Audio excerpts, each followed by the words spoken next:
Hello दोस्तों, welcome to this video. This video is part of our 10 minutes a day series, जहां पर हम within 10 minutes important topics of the four components of JAIIB exam उनको discuss कर रहे हैं। आज इस सेशन में Indian economy, Indian financial system, module A, chapter 3, that is इसका एक topic that is Indian economic planning, इसको डिस्कस करेंगे। Okay, so what is the need for me to watch this video? मेरे पास 10 मिनट्स का टाइम स्पेयर पड़ा है क्या जो मैं वीडियो देखूं, राइट? तो आप अगर जेआईबी एग्जाम की प्रिपरेशन कर रहे हो तो इस तरह के क्वेश्चंस आप जरूर एग्जाम में आएंगे, तो आप आंसर कर सकते हैं। Which among the following sources of funds available for funding economic plans in India contributes the most? ठीक है, इंडिया में सबसे ज्यादा कंट्रीब्यूशन इनमें से कौन सा फंड जो है करता है, ये पूछा गया है। So you can answer this. तो ये क्वेश्चन ध्यान में रखिए, at the end of the session you have to answer this question. Chapter 3 का डिस्कशन हम स्टार्ट कर रहे हैं इस सेशन के थ्रू, economic planning in India, NITI आयोग।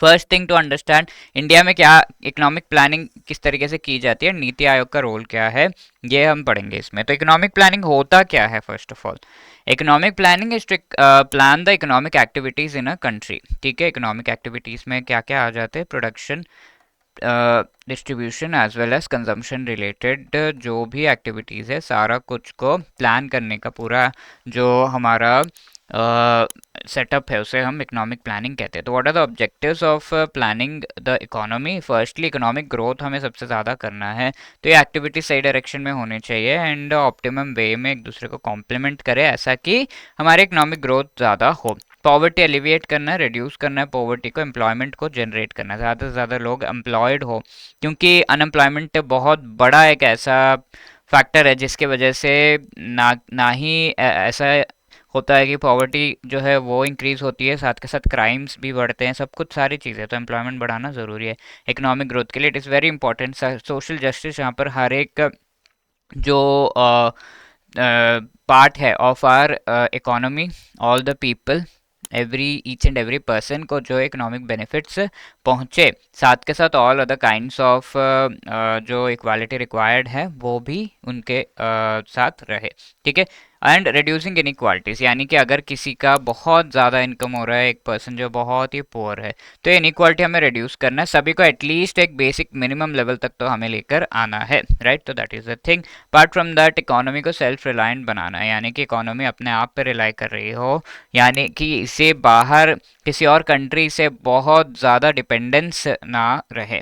ठीक है, like presently we are very much dependent on China for various products, तो वो चीज़ हम रिड्यूस कर पाए, मॉडर्नाइज हो इकोनॉमी।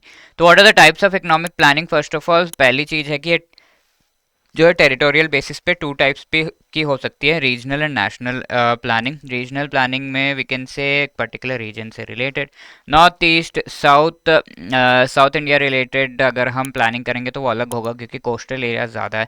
नॉर्थ ईस्ट रिलेटेड करेंगे तो ethnic communities, tribal people and all of these culture, उनका काफ़ी जो है हम कह सकते हैं कि ऐसा है which is a treasure of India. ठीक है, तो उसको हमें बहुत अच्छी तरीके से संभालते हुए इकोनॉमिक एक्टिविटीज़ उसको जो है नेट करते हुए हमें आगे चलना होगा। तो रीजन्स का अलग अलग है। नेशनल अगर हम देखें, इंडिया का प्लानिंग अलग है, चाइना बहुत ही डिफरेंट है, अलग है। अब political planning, federal, state and local level पर पॉलिटिकल डिविजन जो इंडिया के हैं, federal means entire country, state is each and every state का अलग होगा। अब साउथ में भी तमिलनाडु, केरला, आंध्रा का प्लानिंग अलग ही होगा because of the situations in which they are. Puducherry का प्लानिंग अलग होगा। वैसे ही लोकल प्लानिंग, जहाँ पर एक स्टेट अगर हम ले ले, लेट अस से वी टेक पंजाब, तो इसके जो बॉर्डर एरियाज है उनकी प्लानिंग अलग होगी, इंटीरियर एरियाज की अलग होगी, जो थोड़े से हम कह सकते हैं कि टुवर्ड्स द ईस्टर्न साइड है उनकी अलग होगी, तो लाइक दैट। ठीक है, पार्टिसिपेशन के बेसिस पर हम इकोनॉमिक प्लानिंग को क्लासिफाई कर सकते हैं, सेंट्रलाइज्ड या डिसेंट्रलाइज्ड हो सकता है। तो उसे हम बॉटम अप अप्रोच या टॉप डाउन अप्रोच भी कहते हैं। सेंट्रलाइज्ड मीन सारे डिसीजन जो है सेंट्रलाइज्ड होंगे, यानी कि सेंटर डिसाइड करेगा, यानी कि टॉप जो हमारा गवर्नमेंट ऑफ इंडिया है, that will be deciding, states को कन्वे किया जाएगा, स्टेट्स नीचे डिस्ट्रिक्ट्स को कन्वे करेंगे एंड आगे जो है उसे इम्प्लीमेंट किया जाएगा। तो सेंट्रलाइज्ड एंड डिसेंट्रलाइज्ड मीन्स सारे जो इम्पोर्टेंट डिसीजंस है उसमें हर एक पार्ट ऑफ इंडिया उनको इंक्लूड किया जाएगा, उनसे इनपुट लिया जाएगा and on that basis only the decision will be taken at the top and उसको इम्प्लीमेंट किया जाएगा। ठीक है, तो ये पहला वाला क्या है, ऊपर से डिसीजन लिया जा रहा है एंड उसे इम्प्लीमेंट किया जा रहा है, तो टॉप डाउन अप्रोच। एंड दूसरा वाला क्या है, नीचे से जो है सबका पार्टिसिपेशन लेकर बॉटम, एंड देन उसे फाइनल डिसीजन लिया जा रहा है एट द टॉप। तो बॉटम अप अप्रोच है ये, ठीक है। नाउ टेम्पोरल, जहाँ पर लॉन्ग एंड शॉर्ट टर्म के प्लानिंग के हम कर सकते हैं। पर्सपेक्टिव के बेसिस पर वेरिएशन हो सकता है, सेक्टरल या स्पेशल, यानी कि हम प्राइमरी सेक्टर एग्रीकल्चर सेक्टर के लिए प्लानिंग अलग होगी, टेक्सटाइल सेक्टर की अलग होगी, स्पेशल यानी कि रीजन्स के हिसाब से, एरियाज के हिसाब से। जो हिमालयन एरियाज रीजन्स है उनकी प्लानिंग अलग है, जो कोस्टल स्टेट्स है उनकी प्लानिंग अलग है। गवर्नमेंट के रोल के हिसाब से जहाँ पर इंपरेटिव एंड इंडिकेटिव प्लानिंग हो सकती है। Imperative is government is telling यही करना है, ऐसे ही करना है, यही करना है, इसमें जो है आपका पार्टिसिपेशन नहीं होगा, ये सेक्टर में आप नहीं घुस सकते, ऐसा। एटॉमिक एनर्जी रिलेटेड सारे डिसीजंस गवर्नमेंट ही लेता है। इंडिकेटिव इज गवर्नमेंट बस इंडिकेट कर रहा है, ठीक है, ये ऐसे ऐसे आप कर सकते हैं, it is up to you what you want to do. कोई इश्यू होगा तो आई विल टेक केयर, ठीक है, ऐसा। That is the indicative planning, clear है। अब ये types of planning, different types के प्लानिंग ऑब्जेक्टिव्स हमने देख लिए। अब ये प्लानिंग के जो हम कर रहे हैं उसको इम्प्लीमेंट करने के लिए हमें रिसोर्सेज की रिक्वायरमेंट है, ठीक है, पैसों की जरूरत है बेसिकली, हम क्रूड वे में कहे तो रिसोर्सेज आते कहाँ हैं? सबसे मेन, सबसे ज़्यादा रिसोर्सेज जो है डोमेस्टिक बजटरी रिसोर्सेज है, यानी कि टैक्स का income, non tax income, all types of interest, non interest income वगैरह जो गवर्नमेंट ऑफ इंडिया का होता है and other parts of the government like state government, district governments को होता है, that forms a part of the resources जो कि हम यूज करते हैं for implementing the economic planning. तो डोमेस्टिक बजटरी रिसोर्सेज इंडिया के अंदर, एंड ये सबसे ज़्यादा कंट्रीब्यूट करता है। लेट अस से 10,000 रुपीज़ रिक्वायर्ड है प्लान को इम्प्लीमेंट करने के लिए, तो इसमें से 6 से 7,000 तो आपको डोमेस्टिक बजटरी रिसोर्सेज सोर्सेज से ही मिलते हैं।